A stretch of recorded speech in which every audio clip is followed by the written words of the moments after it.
I walked into the courtyard. It was the first time I've been in Blackbird. It was pre-frosh weekend, and I heard that there's some event called Construction, so I was coming over to check it out. Well, within minutes of walking in the courtyard, I hear a loud, "Fair warning!" And then a smash as the piano hits the ground. And I thought, wow, that's really cool.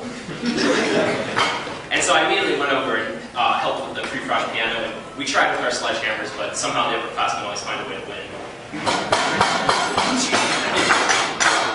And so I stayed a little bit after, and I was talking to some upperclassmen, and just hearing about all the adventures and projects that people worked on.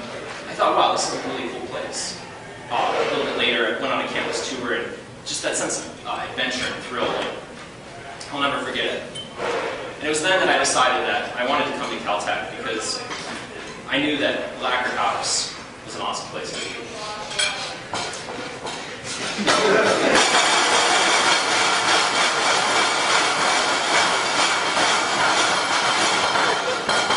Because I really do think that we have something special here. And you know, I've tried explaining to some of my friends and family about some of the crazy things that we do, and stuff about the ride. They don't seem to be able to understand. And I really don't think you can unless you're really here and experiencing it yourselves. And so I came to Caltech, and I wanted to get back to the house.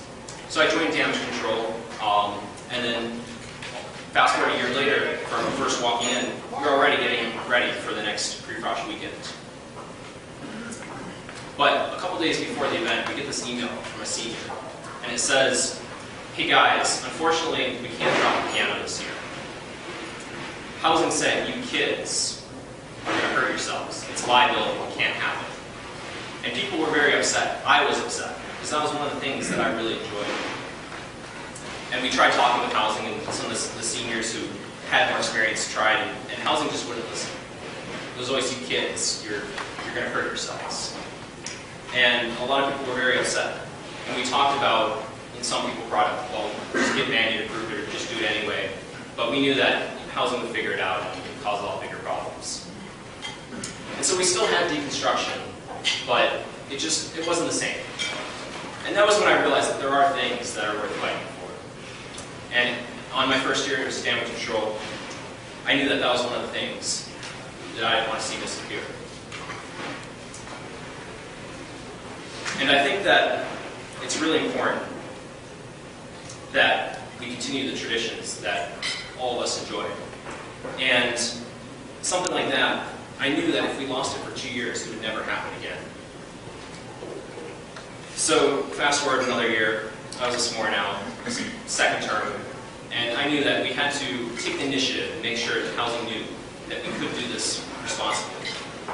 So we set up meetings many months before pre-frosh weekend, meetings about meetings, and talking with safety and housing. And so I wrote a proposal to help the rest of the damage control, explain all the procedures and protocols that we were going to follow for safety. And I know that we joke about safety third and all that, but let's be honest.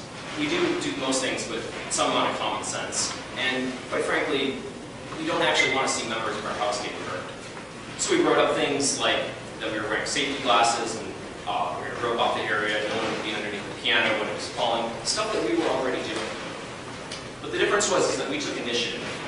We showed housing that, yes, we actually thought about this, and here's what we're going to do about it. And housing noticed. Housing improved and safety improved. And we were able to hold the event that year. Even Mike Raven, when we told him, yes, of course, we're going to cover the drains to make sure to sweep up all the debris so it doesn't go in the drains, he was thrilled when he heard that, because he didn't even have to ask. We told him that we were going to take care of it. And so we held the deconstruction event, and it went pretty well. Talking to some of the frosh now who were the pre-frosh at the time, they seemed to really enjoy it. And the thing is we can keep things that are important to us. So we continued on, but there was something different. And it took a little bit of time for me to notice, but at meetings, it was no longer with housing. It was no longer, "You kids, what did you break this time?" or what are you up to now? Instead, they brought issues to us and actually talked to us about things. I was like, wow, this is weird. There was some amount of respect. It was because we took the initiative and we told them that, no, you're not kids.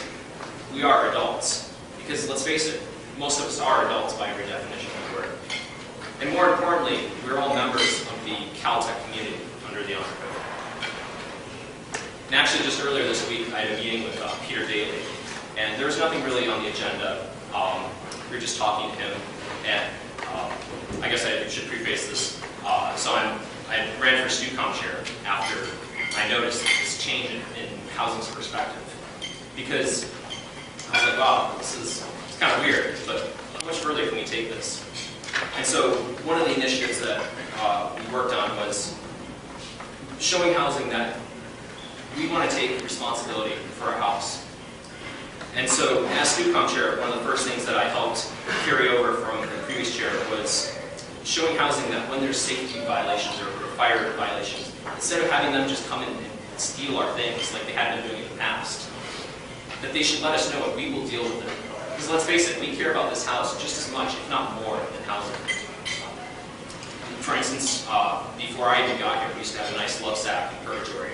One day housing decided it was a...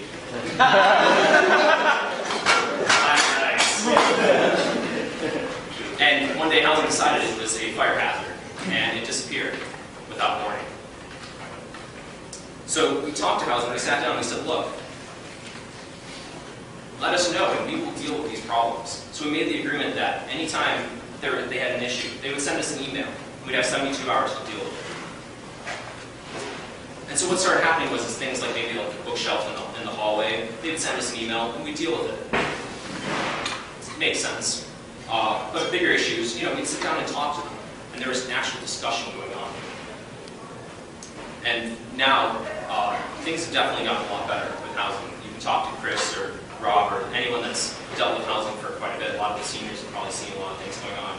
And I'm not saying things are perfect, but there's a difference. Because it's no longer you kids. There's respect. And so anyway, like I was saying, just earlier this week, I met with Peter Daly. And there wasn't anything specific we were going to talk about. It was just kind of touching base since as StuCom chair, I just wanted to make sure things were going well. So I walk in, and before I even get a chance to say anything, he says, you know what? I've heard nothing but good things about the stewardship committee and your position on the chair from all my employees from housing. Because no longer do we have to run around moving all this stuff, but things are actually getting taken care of. And he said, so look, what can I do for you? This was housing saying, what can they do for us? And I think it's about time that this kind of a mindset is brought to not just housing, but the rest of CSS.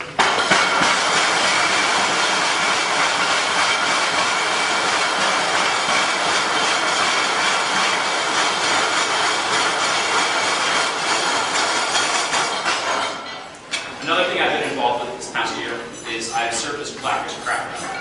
And I know I don't talk about it that much, but I've actually been involved in almost every case that's gone through in the past year.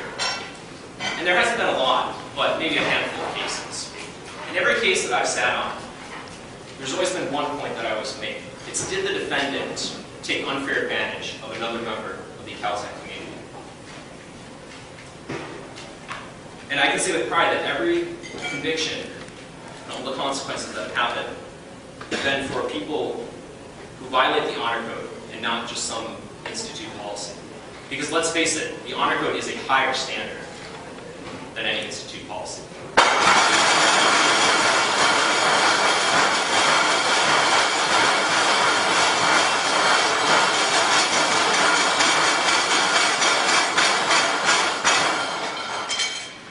And as president, I would continue to uphold the ideals of Blackford. I've served on PIC's team before, and I feel confident in my ability to lead the team that continues to win rotation.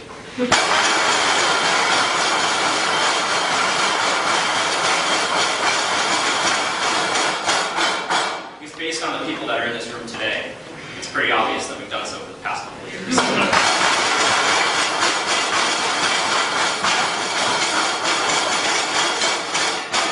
Now, I do know as president, it's going to be a lot of work.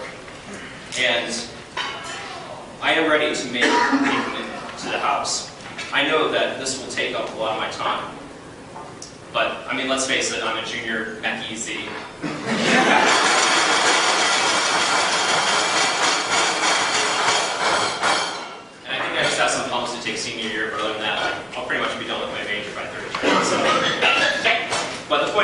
make is that I will drop classes or go to the gym less, or there are other things.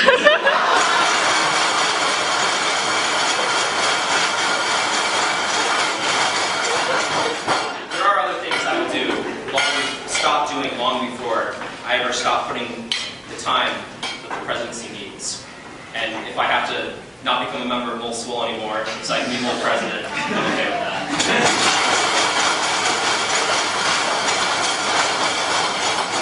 Because I do believe that things can get better. And I mean, I could stand up here probably all night talking about everything that's wrong with Caltech and everything that I want to see change, but I'm sure probably a lot of you could already know those things anyways. Oh, yeah. Some of you might even be able to do a better job than I do.